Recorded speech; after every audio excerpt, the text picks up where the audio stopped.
Hi everybody, welcome to Thursday Charla. We're a little late, it's 8:07 right now, and we're just gonna wait for a couple of people to hop on.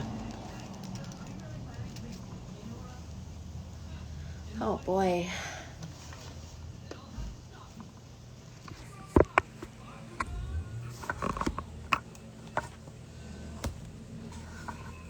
Hi! Welcome. Oh man, we're gonna give it a couple of minutes, see who wants to join. Hello!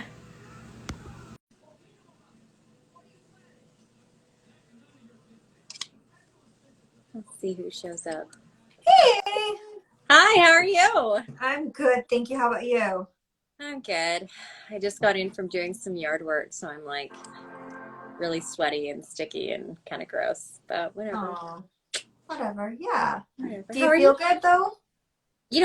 I'm a little tired, but I think I'm gonna be okay. I think I should have grabbed some water, but Go grab some water. It's fine.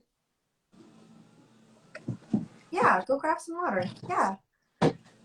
So, yes, it has been a bit of a break since we had a charla.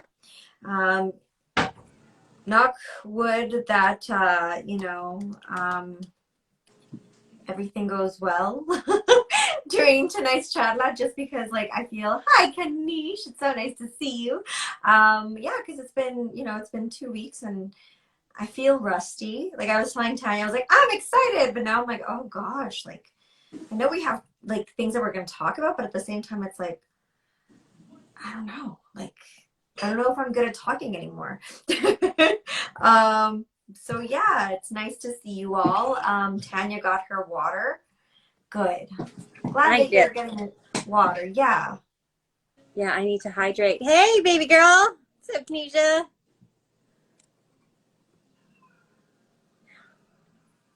So yes. So I was just telling everyone that I feel rusty because like you have things to say. Don't worry about it.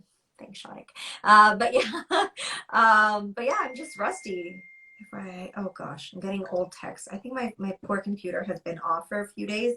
Now it's just like acting like everything's going wrong. Poor thing. Well, let's do a quick temperature check. How are you? Sure. What's going on with you? Tell me something. Tell me something good. Uh, it's good. I'm so sorry. You know I'm really bad at these temperature checks. Because I never know if I should be too real or, you know. Be real. Uh, Be real. Put it all out I there. don't want to be real, you know. I don't like to be real. Um, so yeah, no, yeah, things are good. Yeah. How about you? Volley Okay, the ball back. so I've been working out in the yard today, and I honestly I didn't think it was going to be this hot. It was just hot out, and I was like we're trimming all the bushes, and my landlord came by, and hey, Sam just joined. My landlord came by, and we were working together and stuff, and I'm just wiped right now. Like I'm like this. It was so hot, and yeah, I also had a couple of coolers, which I'm gonna regret later because they're all sugar. I had like a Smirnoff like pink lemonade thing in a can, and I'm like, oh yeah, I really love hangovers, so I drank one. And then I had like a Palm Bay mango something, and I'm like, oh, I just so much sugar. So anyway, All that's today? yeah, today. Well, it was in the because he like showed up with like some beers and stuff, and I was like, yeah, let's just like do some yard work and drink beer and stuff.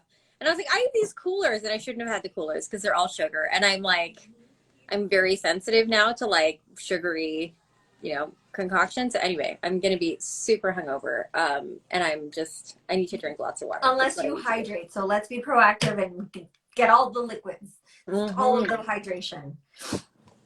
Oh, that's crummy. That's why I can't like. It's funny because like during the heat wave when we had the plus 30s, like when they would send out the heat wave reminders, they'd be like, make sure to like drink water and not as much coffee and sugary drinks. And I was like, yeah, that is the key to not getting dehydrated. And like last week you got, what's the word that I'm looking for? You got heat stroke, which was I awful.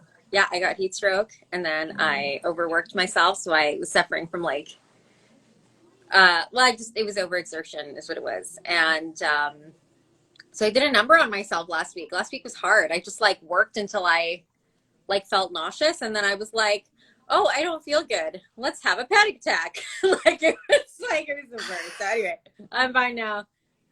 It's fine. I'm just gonna like take it easy for the rest of the evening, Good. and Okay. yeah, and I'm gonna Yeah. snuggle my baby who's watching some TV show about a Bakugan, if Okay. anybody's familiar Okay. with these toys. Yeah, that's They what we're sound doing. cool. They sound, yeah. But yes, I'm really glad to hear that that you are going to take it easy for the rest of the evening because that's, yeah. Ugh, yeah, no. I'm also going to take it easy. I probably will go to bed as soon as this is over, so that's exciting. But yeah, apart from that, like exhaustion, all that stuff. Naruto sounds like, oh, okay. Yeah, I don't know. I mean, it's kind of like it's like another anime show that he's into, and it's kind of like Beyblades, where there's like a show to accompany the toys. Do you know what I That's what I mean? was thinking when you were talking about it. It was like it sounded like Beyblades. Yeah, makes sense. Yeah, So yeah, so that's what he's watching right now, and he's just hanging out, and he's so cute. God, I love this kid. He's so funny. he's really sweet. Yeah, So yeah, that's been our evening. I ordered dinner. I was like, I'm not making shit. I'm tired and I'm hot and I'm not making good for shit. So you. No, no, exactly. And your house is a furnace, so it's there is no better way to end a day after yard work and all that stuff than today. Like pamper yourself with some good food from some made by someone else. So yeah, exactly. Yeah, good, good. We got Tokyo Express. So I'm like, whatever. oh, Oh, wonderful. Yeah. Sam's like Bakugan. Yeah, yeah. She knows exactly what we're talking about. So yeah, so that's my temperature check today. But we've got I mean, we've got a couple of things that we want to talk about today. It's been a while since we had a charla, so we're gonna try to get back in the swing of things. Of course, if anybody has any thoughts or comments, feel free to drop them into the chat because we always want to know what you guys have, what you guys are thinking about. So, some things in the news happening just before we kind of get into the thick of it. Um, you know, so they shuffled around. Jason Kenney shuffled the cabinet and has eliminated the. He's eliminated the Ministry for Women's Issues and turned it into like an associate ministry, which is like deeply aggravating. And it's now, I like, nobody's surprised. Like I feel like he was just kind of waiting for the opportunity to eliminate that. Mars, do you have any thoughts on that? Hell no. I have no thoughts other than, and I love how like it's sort of, I was like, hell no. No, I don't have any thoughts other than what you just said, to be honest. Like it's honestly like I'm not smart enough to have any opinions about other than I hate Jason Kenney. Everything he does is just one more thing to aggravate us Oh, more and more with. Oh, that's okay. It was an adventure. never have it. But yeah, no, I honestly like my thoughts on anything Jason Kenney does is that motherfucker. Like, yeah. Yeah. Okay. So, first off, is that your baby? Sorry. Is that your baby? Yeah, she's just meowing. Yeah. Anyway, keep going. Sorry. Yeah. No, that's okay. So yeah, so he announced the cabinet shuffle, and I'm pretty irritated by it. He's named like a few. Mars, your shirt is what Sam says. Isn't it so freaking cute? It's secondhand and it's so lovely. Sorry, keep going. That's so funny. So yeah, so he's also shuffled around just he's shuffled around the cabinet and created a few like new positions and stuff, and he's demoted a guy. Sorry, I'm Javier. Can I get you to turn that down, my love? I'm a little distracted. Oh. So anyway, so he ended up demoting a guy, a minister, last name Ahir, first name, is it Rajan, I think? Rajan Ahir, yeah. So he's a former community and social services minister. and he demoted him because he criticized the premier. Oh, And here, yeah. yeah, so he criticized them after Kenny and several ministers were photographed like dining outside. And so like it's pretty transparent that this is, you know, he didn't have to demote this minister. He really didn't. This cabinet shuffle, you know, Kenny was like, this, you know, demotion is not about punishment, and he appreciates her work, whatever. He's like, you know, trying to smooth it over. You know, he's like, it's just an opportunity for renewal, is what he's quoted as saying. The problem is that there are so few women cabinet ministers. Well, and It, she's also been pretty good at criticizing him in the past. That's yeah, why when you were like here, I'm like, I know this person because we follow her on Twitter, and she's actually been really good at like criticizing him and keeping him accountable. So that's why I'm like, it's unsurprising that she would be the one that he slashes. So anyway, sorry, keep going. yeah. So that's really aggravating. So it's like, okay, so that's happening in the news this week. You know, the other thing that we kind of want to talk about that is really like getting to me. So with the all of like the loosening of the restrictions for COVID, one of the things that I'm really struggling with is like, you know, all these events that are coming up and stuff. You know, we still have to worry about some of the variant strains of, you know, the COVID virus that are way more contagious and are way more likely to land you in a hospital. And they're starting to announce events all across the city, which is like, you know, people need some sort of a sense of normalcy, right? We still highly recommend that you wear a mask when you go into public spaces and try to like, you know, observe social distancing measures, whatever. But there's this one place in particular that really, really pisses me off. And it's called the Backyard. And the Backyard is like on 101 Street, and it is located, or it's on 100th Street and 103 Ave. And it's located in this place that Near the old reuse center. near the old reuse center. It's like walk over from where like the the old CN building is. And you know, the thing Sorry, she's just been really annoying. All good.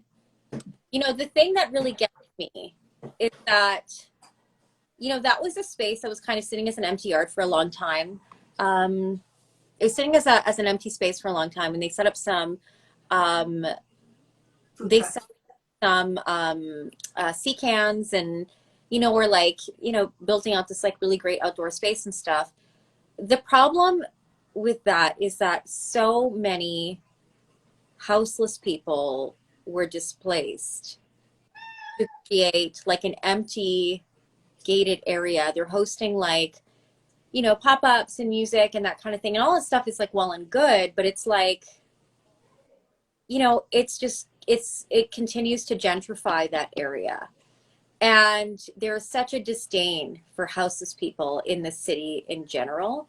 You know, they're located like right in the heart of like the downtown core, like right on the edge of, you know, like corporate Edmonton, right where all of like the high rises are. And there is like a really dense population of houseless people, especially because of the proximity to like the Bissell Center and the proximity to you know, Hope Mission and, you know, other places where people, where all these people, you know, would congregate because of that proximity to these like essential services. Sam says, and it's trashy if it's a houseless person, it's great if you're loitering downtown, but it's classy if you're in the backyard. That's the thing. So you have to pay to like hang out there. It's just, you have to pay to hang out there. You like pay to buy food, you pay to whatever. They like displaced all of these houseless people that would have been in that area anyway. There isn't enough money being invested into like, you know, supportive housing, permanent housing, affordable rentals, that kind of thing, like affordable housing in the city. There isn't enough money being invested into that, but like the yards or outdoor toilets. Sorry, let's just talk about the dignity sorry, No, I didn't mean to interrupt, but honestly, I was just like, seriously, we're putting up these really bougie things, like honestly, that have no use in like the winter months, to be perfectly honest. But then something like, you know, like a public toilet, which would be something of use to the general public and would give, you know, houseless community members some dignity when they have to use the toilet. You know, we don't think about that. So it's, oh, sorry, Tanya, keep going. You are on a roll, and then I just got angry. no, and this is something that we really thinking about right now because there is a civic election that's coming up in October. And we need to be looking to the politicians that are looking to address these like gaps in service for House community members, And it especially ain't Mike Nickel. Sorry. it's not Mike Nickel, man. Love. Can I have a piece with my supper? You absolutely can. Please help yourself to whatever you want. Yeah, no, it's not Mike Nickel. It wasn't Don Iveson. No, Sorry. and the thing is like we need additional services and additional supports for House members. But like we have places like the Yard, you know, that are literally benefiting on the fact that houseless people were displaced. And the part that really, really gets me is that like right in front of, I'm sorry. Catalina. Yes, my love. Oh Sweetheart, my, my dad's. sweetheart, can you wait to tell me after? Because I'm speaking right now. Okay, thank you. It's funny because he's doing that and Catalina's like scratching my mom's furniture. I'm like, yeah, of course. Yeah, it's just going to be this way. Yeah. Okay, sorry, keep going. So you're talking about upcoming elections. Right next to the park is like a sculpture, and it's meant to memorialize houseless people who have passed away because the city hates poor people because, you know, like they passed away living on living on the streets. Mm-hmm. And people are paying a premium to go hang out in this like outdoor space where houseless people are not allowed. Like it is so transparent in the way that it operates. It is the classic example of gentrification. It just gets the thing with Edmontonians. But see, this is the thing with Edmontonians, and I'm honestly like, what about all the, you know, the architecture that is houseless people, right? Look at all the ways that we have Taste of Edmonton, you know, that displaces all of the houseless community that lives or like hangs out on Churchill Square, whatever. And so like it was nice when they took it away from there for like while they were doing construction, but now they're back there. And yes, I know Taste of Edmonton gives a few like proceeds to like blah blah blah to a whole bunch of places. I understand that. However, the fact of the matter is that we keep displacing houseless individuals for our fun and exciting events that like we like to throw because we think that we're somehow like a really hip city. We're not a hip city. I don't know why Edmontonians think that we have a hip city. We do not have a hip city. I kind of like the fact that we're like a dorky city, and whenever we have like a new thing, a new fad, people are like frolic to that thing. And like, yeah, that's nice, but also can you guys like think for 5 seconds about the people that you're displacing when you're having these fucking events? Sorry, Tanya, back to you. And you know, like I disagree. I don't think we have a dorky city. I think we have a really great city. Dorky and like I don't mean dorky in like a small town. I mean dorky in the sense that like we have like really nice events that should be kept local, but they should be considering people in mind. You know what I mean? Like, I mean, I like the fact that we have festivals and I like those things. However, we do not have to be displacing people all the time. Like, look at the way that Montreal does it. Montreal has like a huge houseless population, and like they have like festivals in the parks and stuff. But my understanding is that those people don't get displaced. You know, I think the problem here, I think something that we're missing is that like in a city like Edmonton, there should be adequate supports to provide for houseless people anyway. Like the thing is not, well, we shouldn't displace houseless people. It's like, why do we have houseless people in the first place? Right. But to go back to the point about the yards, the part that like, you know, it really gets me because the backyard or the yards? The backyard. When you said the yards, I was like the magazine. I was like, oh, okay. No, I'm sorry. No, that's okay. super. Yeah, I don't want to like cause anything. No. I just because I was like, is that what it's called? And then I had a moment where I was like, is it done by the yards? I was like, that's surprising. Anyway, sorry. And That's why I wanted clarification. the thing that really like it bothers me because it's like, we need more public spaces that are like this, right? We really do need that. But like you're literally fucking gated and you charge people just to hang out there. It is so shitty, right? And like it's just, and then we're dealing with these like back alley businesses that, that they're looking to build on White Ave, right? Some of these businesses have like very openly expressed the desire to close down the Old Strathcona Youth Society, right? Because they don't want them there, because they like encourage like teens and some people who might be living rough, who might have to go to OSIS to access services and supports and that kind of thing.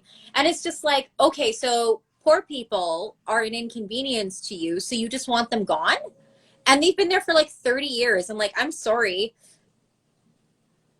that like, but see, that's the point that I was making, is that like we keep having these events that are not catering to the community that we have.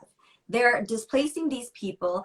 They are new events that really don't think, 5 steps further or ahead than what than what they're doing. So it's things like that that really bother me, because it's like, we know where the houseless communities live in Edmonton.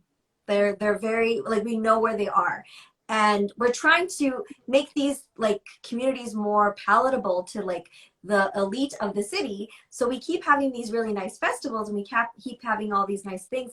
But in doing so, we're displacing a whole bunch of community members. So like, that's the point that I was trying to make. And that's the thing that really bothers me with things such as, Taste of Edmonton, which I know is a long-standing festival, and I know that they do good for the community, but it still creates a lot of anxiety and a lot of angst for houseless community members, because they go around going up to the people who are eating at Taste of Edmonton and asking for ticket donations and stuff, which like, that's their right. But the people who organize the Taste of Edmonton don't like them doing that, so they kick them out. And it's like, this is their home. Like, you heartless jerks. Like, this is where they live. Like, where do you expect them to go? Because if they go to the mall, they're gonna get kicked out of there too. If they go to the LRT station, they're gonna get kicked out of there too. So you're anyway, literally moving them out of their neighborhood because they're an inconvenience to you. No, and it's just heartless. And so when we think about the businesses that we want popping up in our neighborhoods, we really need to be thinking about how it's going to affect people who already live there. If you want to move into a neighborhood and open up a business and you don't like the people who reside in that neighborhood, why the fuck are you even there? Like, really, you need to be considering alternatives here. Because if you want to cater, and it's this idea that you can commodify like this urban experience, right? We see that a lot in my neighborhood. I live in Alberta Ave. We see that a lot in my neighborhood, and I was just discussing that with my landlord today about the gentrification of this neighborhood and how there is a real disdain for the working poor, right? This is a historically impoverished neighborhood, and people are tearing down like older homes that are well over 100 years old, who are, they've been here forever, and putting up these like really ugly ass like multi-family units. And that's fine, because I also think that we need to be smarter about the houses that we're building, and I think that we really need to be considering more like multi-family units. But like, they move in here, they pay like $400,000 to live in this neighborhood, which, by the way, why the fuck would you do that? And then and then they complain. Because it's trendy. That's the thing. It's like the new cool thing. And like, that's where I'm coming from. And I really did not mean any offense. Sorry, when you were like, I disagree. I was like, oh no, I hope I didn't offend anyone, because like, that's the thing. I love Edmonton, but Edmonton is not New York. Edmonton is not Toronto. We should not have like houses and neighborhoods that are over $1 million. Like, that to me is not only really, really exorbitant and way too luxurious for our like redneck town, but it's also inaccessible. And like, I know that people in our generation are not going to have houses, because we're all in debt.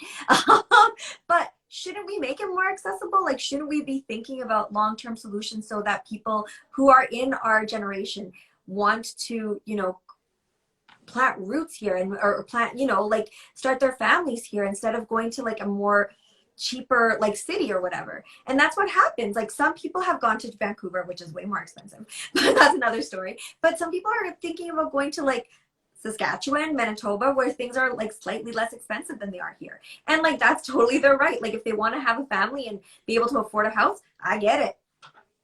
Sorry, your face. Yeah, no, I just like, I think of like Saskatchewan and Manitoba, and I'm like, dude, there's so much like overt anti-Indigenous racism there. I'm just like, wow, you could not. Yeah. No. And also just no. like generally racist, like I was gonna say, but that's everywhere overwhelmingly in Canada. white. Like No, but that's everywhere in Canada. Like I honestly can't say anywhere that I would feel safe in any place in Canada, to be perfectly honest, because it doesn't matter where I go, people like me will get looks, right? So, you know, and the thing is, so Shredik says it also prevents people from being able to build community if they can't access the areas they want. And that's the thing. You know, we're complaining, some people who move into my neighborhood will complain about like unkept yards and like, you know, like the lack of upkeep to the homes. And I'm like, you moved into a historically impoverished neighborhood. And like these things cost time and money. And again, like if you have a problem with that, these are not people who are advocating for the working poor in the first place. You know, you can't advocate for the working poor and feel that level of disdain for poverty, right? When it's like right in your face, when it's right in your backyard. And so it's really aggravating because it's like, again, why the fuck are you here?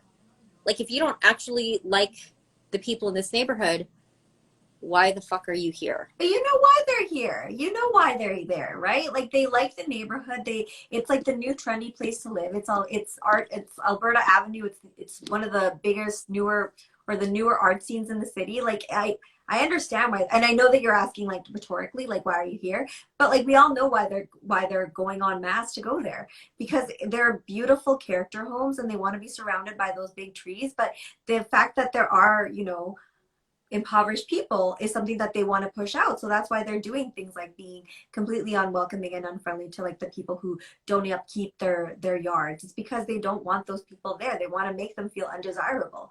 And it's bullshit like that honestly it really makes me frustrated, and I wish that I had a solution for it. But other than, you know, anarchy and chaos, there is no solution in my head. But again, I'm not smart enough for that, so yeah. I wish you'd stop saying that. You keep saying, oh no, I don't mean it in like a you know, I love myself. Like I mean it in like a I don't know enough about this. Like I'm not smart enough about like the other solutions that there are, and that's why we have, you know, lovely people who are, you know, here talking and they can share their points. They just Photoshop everyone they don't like out. That's totally it. Yeah, chaos. I'm in. Thank you, Sam. Let's do it. Start not burning. I don't want to burn things because then, you know, like people's livelihoods. So, you know, I just like, I think about places like the backyard, and I think about what they represent for Edmontonians, and I think about what it represents to Edmontonians that are already struggling to participate meaningfully, in community, because I mean, you're so burdened by like the daily grind and like, you know, just trying to survive and, you know, lack of access to resources and, you know, and it just really, really bothers me. I'm like, why? How? And honestly, talking about gated communities, let's talk about the gated community of Pekawewen. Like Camp Pekawewen was because they didn't want people to have another like prayer camp. Oh, hi. Did you hear me? I heard Camp Pekawewen was, and then you froze, and then something. Yeah, no, yeah, and like they closed that off when they evicted everyone from that place. But I mean, first of all, that's not a useful piece of property right now. It's like the overfill parking lot for, you know, the defunct, not even used baseball diamond that we have. It's not in use right now, so why can't people access it? Secondly, it's significant and important to Indigenous communities. So I'm sorry, but when we're talking about land back and we're talking about all these horrible, discoveries that we're making with like Indigenous children, we should probably start with things like Camp Pekawewin, like give it back, because right now it's gated, it's not being used for anything, and community members still would like to have like a place where they could be, just stay in one place and be protected and have people coming to help them or whatever. And it's one of those things that like we have this really horrible, and I'm saying we in the sense that humans have this tendency of liking to keep people out of things that they don't deem necessary or they don't deem them worthy of. And it's just like the way that we incarcerate people, the way that we I don't know, it's sorry, I just needed to get that off my chest, because I'm like, like the Yards is like a gated community, but so is Pekawewin. And honestly, they should just give that back. Like, yeah, and there's no point to it. One of the things that, really gets me is that, it's even just what the gate represents, right? You are not welcome here. boom! Exactly. It's, you are not welcome here. Is this not my city? Do we not live here? And what are you doing to address like the poverty that people are experiencing, living in the downtown core? What are you doing to address that? It just bothers me. So anyway, all I'm going to say with regards to that is that, it is the Yards. It's open. They're like taking bookings and stuff. Do not. Is it the Yards or the backyard? The backyard. Oh, I got to stop calling it the Yards. Sorry, that's why I'm like, what is it called? I should probably Google. I'm also exhausted, remember? I've been outside all afternoon. But I'm like, I should make sure that I have the right name. So the backyards. And I really like the Twitter, or not the Twitter, sorry, the rant that you went on when you were talking about how like the hypocrisy of having this thing open, like where, they're displacing so many people, and then like, you can do yoga, you can come to shows. And I'm just that's the thing. Is there, there's outdoor yoga. I'm sure that the yoga instructor is very, very nice. I'm sure that as an individual, she is lovely, but they've like hired this like, palm colored woman who to do like a summer yoga series. It's like, on Saturdays, come on down, and they come on down and participate in some open air yoga. And they call it, what is it? What did they say? To get like a unique yoga experience or something. Yes, that's exactly what they used. Yeah. Something equally idiotic. And I'm just like, so you're like, it is literally. They're gentrifying that community, and they're gentrifying like a practice. It's double gentrification. You had to have this like blonde white woman teaching yoga there. Like you could not be more transparent. It doesn't do anything for community. It's all private business. It's like looking to connect people. So they're having like comedy events, and they're having like live music, and everything about it makes me want to like throw up. It is so gross. So I get it. Mm-hmm. I'm sure it's great. I'm sure like the space is very pretty, whatever, but like really think about, and as I was driving home last night, I was with a friend, and Javier and I, we went to Denny's late night. It was so late, and Javier wanted breakfast for dinner, and I was like, I'm not cooking shit. So we went to Denny's, which was a mistake. And sorry, keep going. And as we're driving by, I see tents. I see people sleeping just on the sidewalk with their things. I see all of this like poverty and suffering, and I see this need.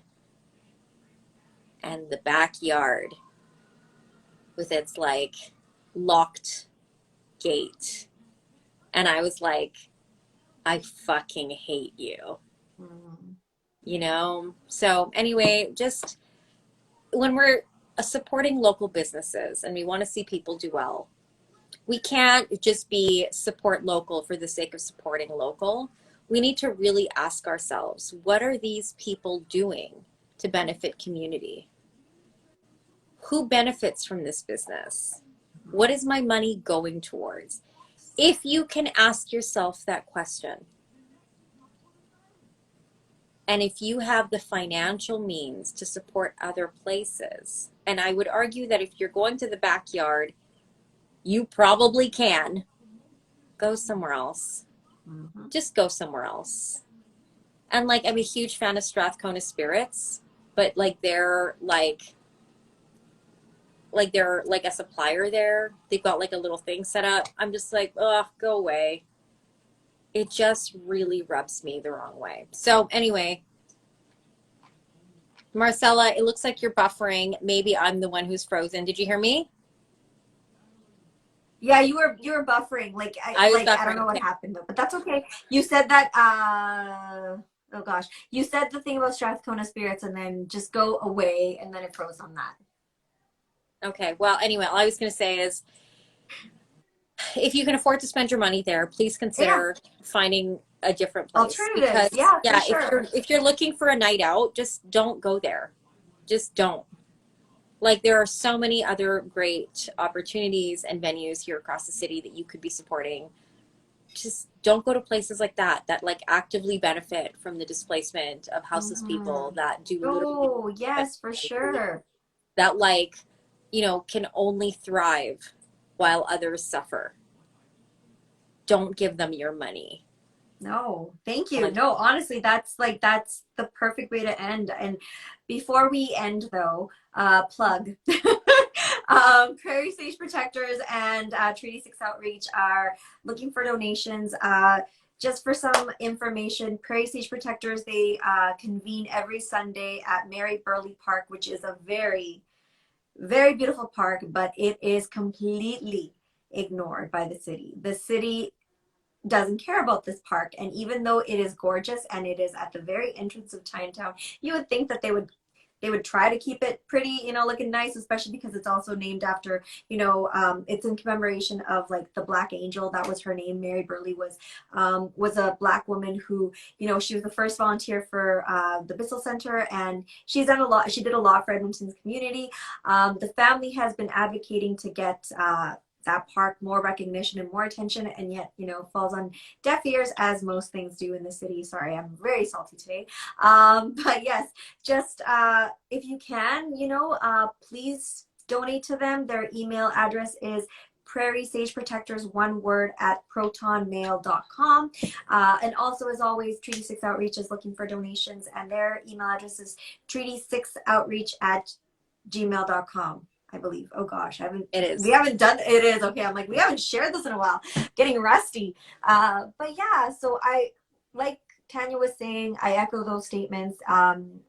Yeah, think twice before you support really, really Shady businesses like that. not even shady. What is the word that I'm looking for? Myopic, I guess? No, not myopic. What's the other one where like they're not disingenuous? I'll think of it. But yes, shady businesses. I guess I wouldn't actually call them shady. I just think they're just really ignorant, which is almost worse. It's just classic white people shit right now. Yeah. But anyway, okay, mi gente, thank you so much. We love you. We love you. It's 8. It was so nice to be back. We missed you guys. I'm sorry that I was shy and weird at first, but that is always how it happens. Solipsistic. That's a how word do you I've never pronounce heard that? of That's that. a beautiful word, Sam. She's so smart. Anyway, I love you, Tanya. It was really nice to see you. Give your boys hugs from me is what I meant to say. I will. Bye, Aranya. Bye. Thank you, Bye, mi gente. guys. Love you. Bye, Talk to you later. guys. Bye. Oh gosh.